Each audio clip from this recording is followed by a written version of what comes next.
सबको जय मसीह की। आज हम पढ़ेंगे पवित्र बाइबिल की 13 ग्रंथी इब्राही और लोटे का विलगाम। हालेलुया।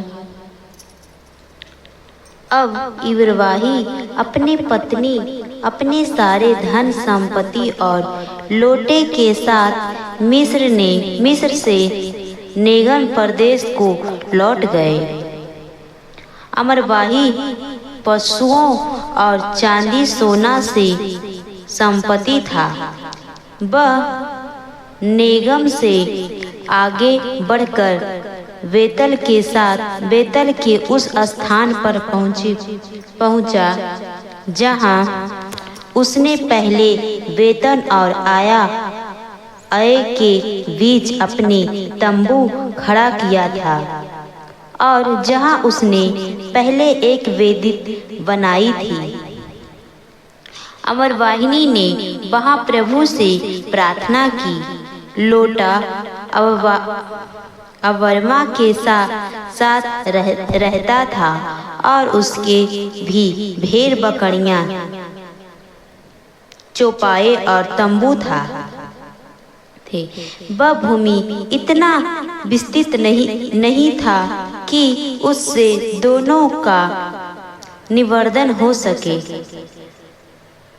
उसकी इतनी अधिकारी संपत्ति थी कि वह दोनों साथ नहीं रह सकते थे।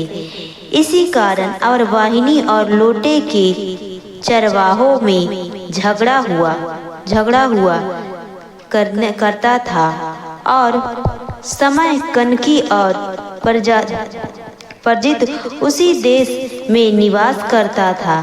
इसीलिए अमरवाहिनी ने लोटे से यह कहा, हम दोनों में मेरे और तुम्हारे चरवाहों में झगड़ा नहीं होनी चाहिए, क्योंकि हम तो भाई हैं।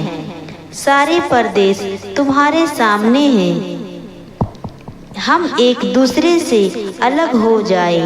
यदि तुम बाएं जाओ तो मैं दाएं जाऊंगा, और यदि तुम दाएं जाओगे तो मैं बाएं जाऊंगा।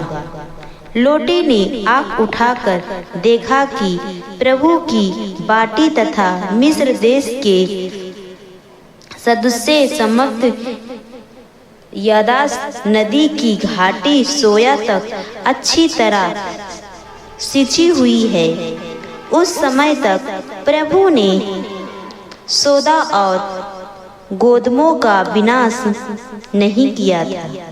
इसीलिए लोटा ने यदांत नदी की सामर्थक घाटी चुनी। वहां पूर्व की ओर चल गए और इसी प्रकार दोनों अलग हो गए। इब्राही कनक की भूमि में रह गए। लोटा घाटी के नगरों के बीच बस गया और उसने सोदम के निकट अपने तंबू खड़ा कर दिया। सोदम के निवासी बहुत दुष्ट और प्रभु की दृष्टि में पापी था। जब लोटा चला गया तो प्रभु ने अमरवाहिनी से यह कहा, तुम आँख उठाओ और जहाँ खड़े हो वहाँ से उत्तर और दक्षिण, पूर्व और पश्चिम की ओर दृष्टि दौड़ाओ। मैं यह सारा देश जो तुम्हारे दिखाई दे तुम और तुम्हारे वंशों को प्रदान करूँगा। मैं तुम्हारे वंश को पृथ्वी की धूल की तरह असंख्य बना दूंगा।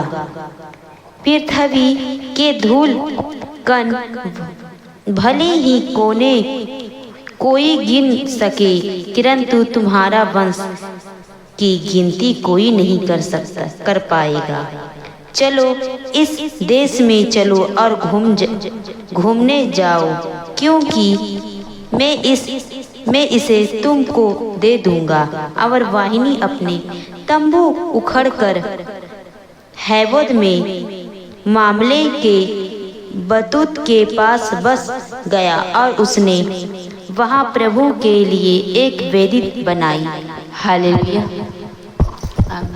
अगर आप लोगों को न तक समझ में आया इस वचन को तो